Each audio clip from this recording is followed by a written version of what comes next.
오늘 강의 내용은요, 메타노믹스와 디지털 경제에 관한 내용입니다. 어, 한 1시간 30분 정도의 분량이 될 것 같아요. 크게 이제 순서는 제가 전반적으로 메타버스에 대한 어떤 전반적인 얘기를 좀 해드릴 거고요. 그리고, 좀 더, 메타버스 내에서의 어떤 경제 활동, 메타노믹스에 대해서 좀 더 좀 협의의 관점에서 설명을 좀 드리고자 합니다. 그리고 마지막으로는, 또 메타노믹스, 즉 경제 활동에서 또 가장 중요한 기술인 NFT에 대해서 좀 설명을 드리고 마무리하도록 하겠습니다.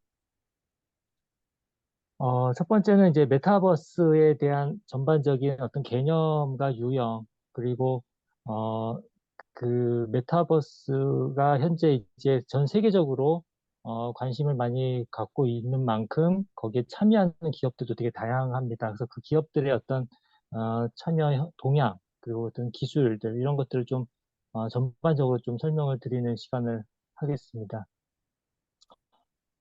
메타버스는 많이 들어보셨을 거예요, 메타버스. 개념을 보게 되면 이제 가상과 현실의 어떤 상호작용이다라고 얘기를 합니다. 그래서 사실 가상과 현실 사이의 어떤 경계가 무너지고 경계가 사라진다라는 어떤 그런 개념에서 메타버스를 이해하시면 좀 더 이해가 빠를 것 같습니다. 단순히 가상만이 뭐 메타버스다 이렇게 말할 수 없는 거고요. 가상 세계가 있고 가상 세계와 현실 세계를 넘나드는 어떤 경계가 사라지는 어떤 그런 모습이다. 그게 바로 이제 메타버스라고 이해하시면 되고, 이런 관계 속에서 이제 사회, 경제, 문화 활동들이 이제 자연스럽게 이루어지고 거기서 가치 창출이 이루어지는 그런 세상이 바로 메타버스라고 이해하시면 될 것 같아요. 그래서 메타버스는 크게 이제 초월, 그 이상이라는 뜻의 어떤 그리스어 메타와 그리고 세상 또는 우주라는 의미의 어떤 유니버스가 합성어입니다. 그래서 이게 1992년 미국 그 닐 스티븐슨이 SF 소설 스노우 크래시라는 그 소설책을 이제 했는데요. 그때 처음 이제 그 소설책 내에서 메타버스와 아바타라는 용어를 사용하게 됩니다. 그러면서 이제 처음 시작이 됐고요. 1992년이라 하면 이제 사실 이제 지금으로부터 30년 전이죠. 30년 전. 그래서 사실 그 스노우 크래시라는 소설은 그 주인공이 컴퓨터 프로그래머입니다. 프로그래머인데, 피자 배달을 하면서 이제 수입을 이제 가져가는 어떤 그런 형태예요. 근데 이제 그, 그때 메타버스의 환경에서 뭐랄까, 그 디지털 바이러스죠. 뭐, 그 디지털 바이러스가 확산되면서 뭐 인간을 조종하는 어떤 그런 단계까지 머무는 어떤 위험한 상황이 벌어지는데 그때 이제 이 주인공이 뭐 프로그래머로서 그런 어떤 디지털 감염병을 이제 뭐 제거하는 어떤 그런 형태의 소설입니다. 그래서 사실 여기서 좀 되게 좀 뭐랄까요 재밌는 사실은 뭐냐면 거기서는 이제 디지털 에, 전염병, 그러니까는, 그 시기에 30년이 흐른 이 시점에 팬데믹 상황에서 저희가 코로나로 이제 한동안 그, 바깥 어떤 뭐예요, 현실 세계에서의 어떤 그 경제 활동이 많이 어려웠었어요, 제약이. 그러면서 이제 메타버스라는 것이 등장하게 되고, 관심을 많이 갖게 됩니다. 이제 그런 것들을 비교했을 때 되게 상황이 이제 뭔가 유사하게 접어들고요. 또 하나는 최근에 뭐 코로나 이후에 보면은 그 뭐 피자 배달 되게 어렵잖아요. 근데 그런 분들이 요즘엔 막 이렇게 그 양극화가 심해져서 뭐 뭔가 그 현실 세계에서는 이루지 못하는 것들을 이제 가상 세계에서 이루려고 하는 어떤 그런 MZ 세대들의 모습들이 많이 나오는데 예, 사실 그런 어떤 가상 세계에서 어떤 새로운 기회를 얻고자 이제 피자 배달을 하지만 이제 어떤 온라인상에서의 어떤 그런 활동들 결국에는 뭐 영웅이 되는 어떤 그런 모습이거든요. 그래서 그런 것을 비춰봤을 때 오늘날의 어떤 현상, 어떤 그 사회 현상하고 되게 유사하게 들어가고 있고요. 그리고 또 앞으로는 더더욱 더 그런 부분이 강해지기 때문에 그 메타버스의 어떤 세상이 더 가까이 다가올 걸로 생각을 합니다. 그래서 최근에 뭐, 요거는 이제 포스터, 그러니까 아무래도 그 2020년도에 나왔던 보고서를 좀 데이터나 근거로 해서 제가 좀 전체적인 강의를 하게 됩니다. 그러다 보니까 이제 그때 당시에 이제 그 메타버스가 가장 이제 큰 이슈가 됐었고요. 그리고 관심과 인기가 많았죠. 그래서 글로벌 IT 기업에서도 뭐 많은 좋은 평을 합니다. 뭐 메타버스 시대가 오고 있다. 그리고 뭐 엔비디아에서는 그 메타버스가 이제 인터넷 뒤를 잇는 가상현실의 공간이 될 것이다. 그래서 기존의 어떤 인터넷 시대하고 좀 더 다른 그런 메타버스의 시대가 올 거라는 거를 다들 이제 얘기를 하고 있습니다. 뭐 메타버스는 뭐 인터넷 다음 버전이다. 뭐 이런 말을 하고 있습니다.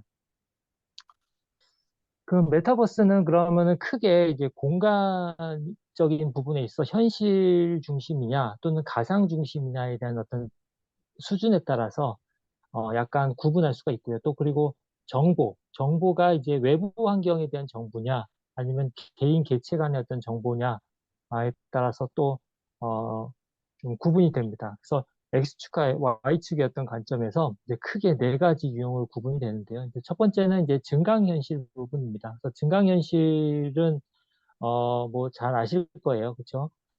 현실 세계에서 어떤 외부 환경의 정보, 어떤 가상의 정보를 증강시키는 거죠. 예, 그런 것들이 바로 증강현실인데, 요게 뭐 한 예로는 이제 포켓몬고를 이제 얘기를 두고 있습니다. 실질적으로, 요런 게 많이 있죠. 이 게임이 있었어요. 그러니까 핸드폰으로 카메라를 이렇게 현실 세계에 두게 되면 거기에 이제 가상인 그 포켓몬이 이렇게 뛰어다니는 모습들이 보여지고 이런 것들이죠. 그러니까 현실이 가상의 어떤 확장, 어떤 그런 걸로 보여지고, 그리고 라이프 로깅이라고 해서 이거는 이제 뭐, 잘 아실 우리 웨어러블 형태로 뭐 팔목에 뭐죠, 전자시계 같은 거 많이 끼고 다니잖아요. 그런 것들. 그리고, 이런 걸로 인해서 어, 개인의 어떤 뭐 운동의 어떤 수준이나 나의 어떤 그런 것들을 좀 체크를 합니다. 이런 것들을 그러면서 기록을 하게 되는데, 이런 것들이 바로 라이프 로깅이라고 해서 개인 개체들의 어떤 현실 세계에서 이루어지는 정보들의 통합을 제공해주는 어떤 그런 환경이라고 볼 수 있고요. 그리고 또 하나는 이제 미러 월드라고 해서 거울 세계라고 얘기를 합니다. 그래서 실제 저희 구글 맵도 그렇고요. 저희 뭐 네이버 같은 거 네이버 지도 같은 거 보면은 거기에 뭐 그런 현, 뭐랄까, 그 로드뷰 같은 게 있죠. 그래서 클릭을 하게 되면은 그 공간의 어떤 그 사진을 다 찍어서 현실의 그쪽 공간이 어떤지를 보여줍니다. 그래서 현실 세계의 어떤 정보를 가상 공간으로 끌어오는 어떤 그런 형태에서 보여주는 것이 바로 미러 월드라고 합니다.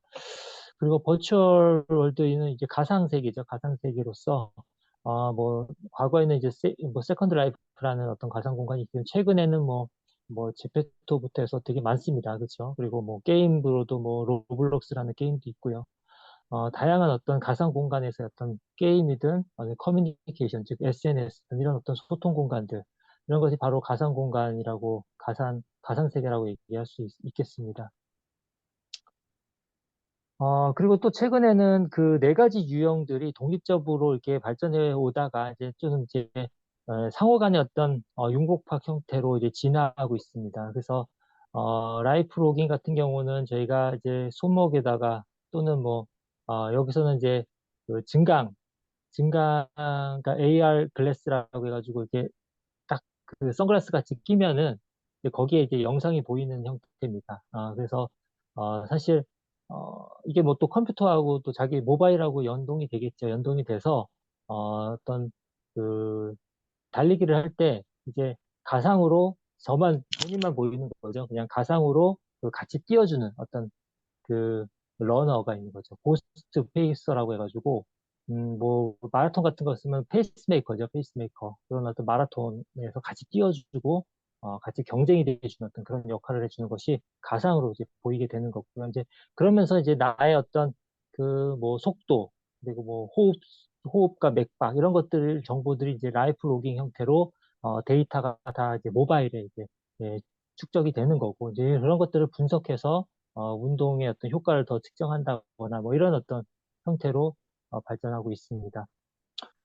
그리고 라이프 로깅이나 그리고 그 가상 월드, 즉, 그 가상 세계죠. 가상 세계의 버추얼 월드를 결합한 경우도 있는데요. 이거는 이제 영국의 호핀이라는 기업에서 컨퍼런스나 이벤트, 그 가상 공간을 만들어 놓고 그곳에서 이제 회의를 한다거나 이제 네트워킹을 하게 되죠. 뭐 물론 저희가 말하는 뭐 학술 모임, 학회 같은 것도 학술 대회도 이제 열리게 되고 포럼도 열리게 되고 근데 이제 그런 과정에서 저희가 보통 이제 일반적인 오프라인에서는 뭔가 회의록을 작성을 하거나 뭐 다양한 사진을 찍거나 명함을 교환한 거나 뭐 이런 다양한 그런 것들이 있는데 그런 행위들을 이제 자동으로 이제 저장을 시키고 라이프 로깅 상태로 뭐 나의 어떤 네트워크를 관리해 준다거나 뭐 분석을 해주는 어떤 그런 형태로 이렇게 관리가 됩니다. 사후 성과 측정들이 가능하도록 이렇게 되는데 이제 이런 것들이 자동으로 관리해 주는 효과 이게 아마 이제 둘 간의 어떤 결합으로서 발생될 수가 있습니다.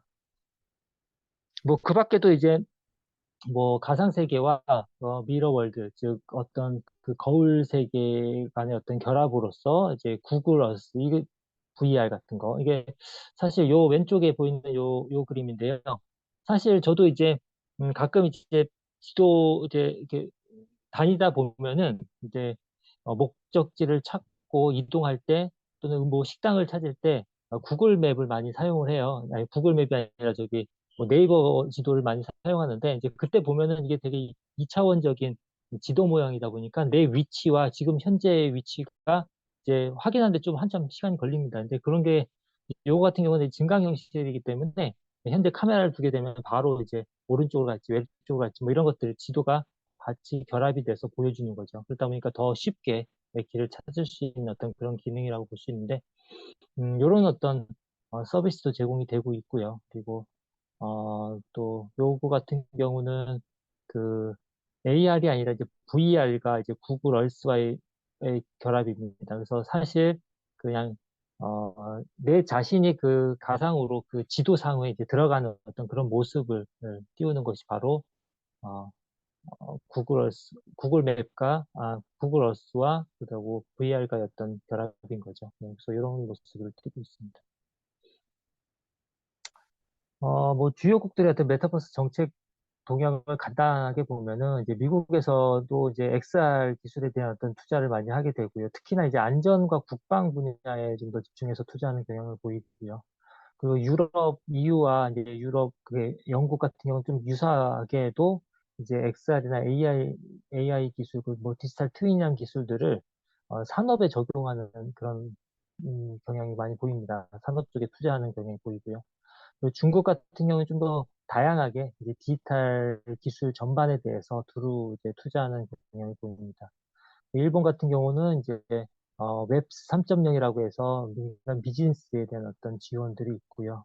그리고 중동에서도 뭐 메타버스에 대한 관심을 가지고 있고 한국 같은 경우는 이제 XR과 메타버스 산업에 대한 육성 지원이 있는데 뭐 그렇게 어떤 특정 지어서 막 이렇게 육성하는 정책